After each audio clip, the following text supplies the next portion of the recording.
महाराष्ट्र विधानसभा निवडणुकीचा निकाल लागला आणि महायुतीला भरघोस असं यश महाराष्ट्रामध्ये मिळालं। पण मात्र महायुतीला मिळालेलं जे यश आहे ते लाडक्या बहिणींमुळे मिळाले असं सुद्धा अनेकांनी सांगितलं। पण मात्र महायुतीमध्ये किती लाडक्या बहिणी आमदार झाल्यात हे सुद्धा आपण सविस्तरपणे पाहणार आहोत की नेमकं महायुतीमध्ये किती महिलांना आमदारकी मिळाली आहे आणि त्या निवडून आलेल्या आहेत। महायुतीच्या किती महिला उमेदवार आहेत आणि किती इतर उमेदवार आहेत हे आपण अगदी सविस्तरपणे पाहणार आहोत। सगळ्यात पहिलं नाव येतं ते म्हणजे श्वेता महाले यांचं। श्वेता महाले या निवडून आलेल्या आहेत, आमदार झालेल्या आहेत चिखली विधानसभा मतदारसंघामधून। त्यानंतर नाव येतं मेघना बोर्डीकर यांचं। मेघना बोर्डीकर या जिंतूर सेलू विधानसभा मतदारसंघामधून निवडून आलेल्या आहेत। त्यानंतर नाव येतं देवयानी फरांडे यांचं। त्या नाशिक मध्य विधानसभा मतदारसंघामधून निवडून आलेले आहेत, भाजपकडून ते उमेदवार आहेत। त्यानंतर नाव येतं सीमा हैरे यांचं।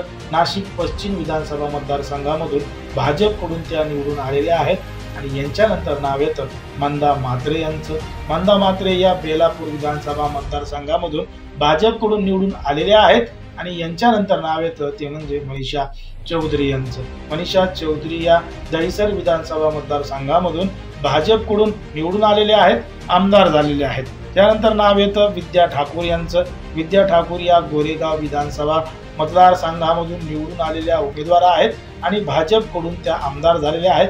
त्यानंतर नाव येतं ते म्हणजे माधुरी मिसाळ यांचं आणि त्या पर्वती विधानसभा मतदारसंघामधून उभ्या होत्या, निवडून आल्यात, भाजपकडून आमदार झाल्यात। यानंतर नाव येतं मोनिका राजळे यांचं। या शेवगाव विधानसभा मतदारसंघामधून भाजपच्या तिकिटावर उभा होत्या आणि त्या निवडून आलेल्या आहेत, आमदार झालेल्या आहेत। त्यानंतर नाव येतं ते म्हणजे नमिता मुंदडा यांचं।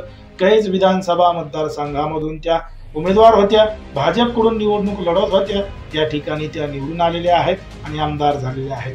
त्यानंतर नाव येतं श्रीजया चव्हाण ह्या भोकरी विधानसभा मतदारसंघामधून उमेदवार होत्या, भाजपकडून निवडून आलेल्या आहेत, आमदार झालेल्या आहेत। त्यानंतर नाव येतं सुलभा गायकवाड यांचं। कल्याण पूर्व विधानसभा मतदारसंघामधून भाजपकडून त्या उमेदवार होत्या, निवडून आलेल्या आहेत, आमदार झालेले आहेत।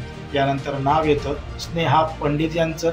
वसई विधानसभा मतदारसंघामधून भाजपकडून त्या उमेदवार होत्या, निवडून आलेल्या आहेत, आमदार झालेले आहेत। त्यानंतर नाव येतं अनुराधा चव्हाण यांचं।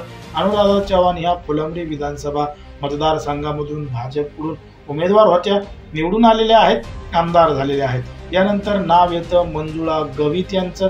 मंजुळा गवित या साक्री विधानसभा मतदारसंघातून शिवसेना शिंदे गटाकडून उभ्या होत्या, त्या ठिकाणी त्या निवडून आलेल्या आहेत आणि आमदार झालेल्या आहेत। त्यानंतर नाव येतं ते म्हणजे संजना जाधव यांचं। संजना जाधव या कन्नड विधानसभा मतदारसंघामधून उभा होत्या, शिवसेना शिंदे गटाकडून निवडून आलेल्या आहेत, आमदार झालेल्या आहेत। यानंतर नाव येतं सुलभा खोडके यांचं। सुलभा खोडके ह्या अमरावती विधानसभा मतदारसंघामधून उभ्या होत्या, राष्ट्रवादी घड्याळ या चिन्हावर त्या उभ्या होत्या, निवडून आलेल्या आहेत आणि आमदार झालेल्या आहेत। त्यानंतर नाव येतं ते म्हणजे सरोज अहिरे यांचं। या देवळाली विधानसभा मतदारसंघामधून उमेदवार होत्या, घड्याळीच्या चिन्हावर अजित पवार गटाकडून, या ठिकाणी त्या निवडून आलेल्या आहेत आणि आमदार झालेले आहेत। यानंतर नाव येतं सना मलिक यांचं। अणुशक्तीनगर विधानसभा मतदारसंघामधून घड्याळीच्या चिन्हावर त्या उभा होत्या, निवडून आलेल्या आहेत, आमदार झालेल्या आहेत। त्यानंतर नाव येतं ते म्हणजे आदिती तटकरे यांचं। आदिती तटकरे या श्रीवर्धन विधानसभा मतदारसंघामधून घड्याळीच्या चिन्हावर उभा होत्या, अजित पवार गटाकडून, निवडून आलेल्या आहेत, आमदार झालेले आहेत। त्यानंतर नाव येतं ते म्हणजे ज्योती गायकवाड यांचं। ज्योती गायकवाड या धारावी विधानसभा मतदारसंघामधून उमेदवार होत्या, काँग्रेसकडून पंजा निशाणीवर त्यांनी निवडणूक लढवली आणि त्या निवडून आल्या, आमदार झाल्या। अशा पद्धतीनं महाराष्ट्रामध्ये लाडक्या बहिणी आमदार झालेल्या आहेत आणि यामुळं मोठा फायदा महायुतीला झालेला आहे असं चित्र आपल्या या ठिकाणी दिसते। आता ज्या पद्धतीनं राज्यामध्ये महायुतीला घवघवीत यश मिळालं आहे त्याबद्दल तुम्हाला काय वाटतं हे अगदी स्पष्टपणे कमेंटमध्ये सांगा आणि अशाच पद्धतीचे नवनवीन व्हिडिओ पाहण्यासाठी आपल्या चॅनलला लगेच सबस्क्राईब करून घ्या।